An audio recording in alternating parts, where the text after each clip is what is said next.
এই জায়গায় একটা সই করবেন, এই জায়গায় একটা সই করবেন। কথাগুলো শুনে যান সবাই। কিরে সই যে করবি বুঝা করতেছস? হ, আমি যা করতেছি বুঝেই করতেছি। হেরে আমি আর রাখতাম না, হেরে এবার আমি ডিভোর্স দিয়েই ছাড়বো। আর তোরা লইছি তুই সাক্ষী দিবি।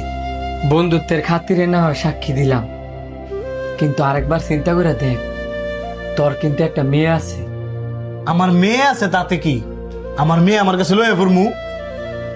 তোর মেয়ের মার তো 2 বছর, আর তুই তার মার কাছে থেকে তারে আলাদা করে দিবি? তার কি মা দরকার না? আমার মেয়ের যদি মা দরকার হয়, প্রয়োজন হইলে নতুন আরেকটা বিয়ে কইরা নতুন মাইনা দিমু, তারপরে হেরে রাখতাম না। ডিভোর্স তাইলে তুই দিয়ে দিবি? ডিভোর্স দেওয়ার আগে তাইলে আমার কটা কথা শোন, যে কথাগুলো আমি আজ পর্যন্ত কারো কাছে কই নাই।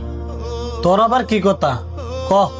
তুই যদি তোর বউরে ডিভোর্স দিয়া তোর মায়ের লেগে যদি আরেকটা মানুষ, তোর কি মনে হয় তোর এই নতুন বউ কি তোর মায়ের ওই মার মতো আদর করতে পারবো? অবশ্যই না। হয়তো বা 2-1 দিন আদর করব, কিন্তু তোর ওই বউর ঘরেও কিন্তু ছেলে বা মেয়ে কোনো না কোনো সন্তান হইব। পরে পরে তোর মাইয়ের কি হইব? শোন, কোনো মেয়ে ওই নিজের সন্তান রাখিয়া সতীনী সন্তানরে নিজের সন্তানের মতো আদর যত্ন করে না। বন্ধু, তুই তোর বিষয়ে কি কথা কইতে নিছিলি হেডা ক। হেরে আর সাফাই গাইস না, কারণ হে অনেক খারাপ। আর প্রয়োজন হলে আমি বিয়ে করতাম না। আমার মায়ের আমি মা, আমি বাপ। আগে তো আমার কথাগুলো শুনবি। তাড়াতাড়ি ক। তুই মা তুই বাপ, যদি এরকমটা হইতো তাহলে আল্লাহ পাক তোরে ওই রকম ভাবে সৃষ্টি করতো। তুই তোর মায়ের যতই আদর করস না কি লিখা, তার মারও বাপ তুই কোনো দিন পূরণ করতে পারতি না।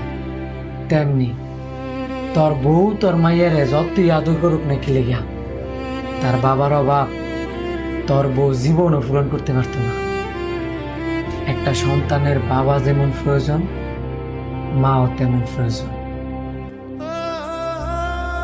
দোষ করলে তুই করছস, দোষ করলে তোর বউ করছি, কিন্তু তোর মায়েরা তো কোনো দোষ করে নাই।